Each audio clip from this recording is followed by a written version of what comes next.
In this video, I will show you how to change the text color in Adobe Express while keeping that professional and polished look for your designs. Whether you are creating a social media post or a marketing flyer, knowing how to manipulate color is a fundamental skill that will help your project stand out. To get started, you first need to select the text box on your canvas. Clicking on the text will instantly open up the Properties panel on the left side of your screen. This sidebar is where all the magic happens.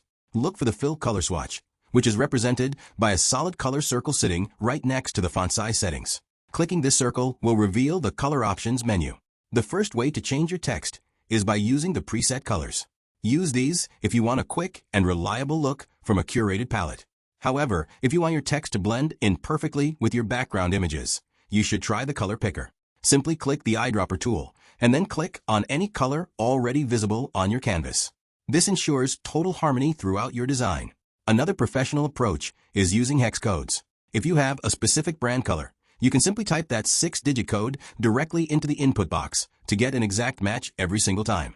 Combining these techniques allows you to experiment with different moods and styles until your text pops perfectly against your graphics.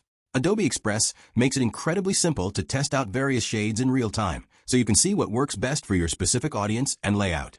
Always remember that contrast is key when choosing your final hue to ensure everything is easy to read. Experimenting with these tools will give you the confidence to create stunning visuals quickly. I hope these tips help you take your creative projects to the next level. Thank you so much for watching, and happy designing with your new colorful text creation.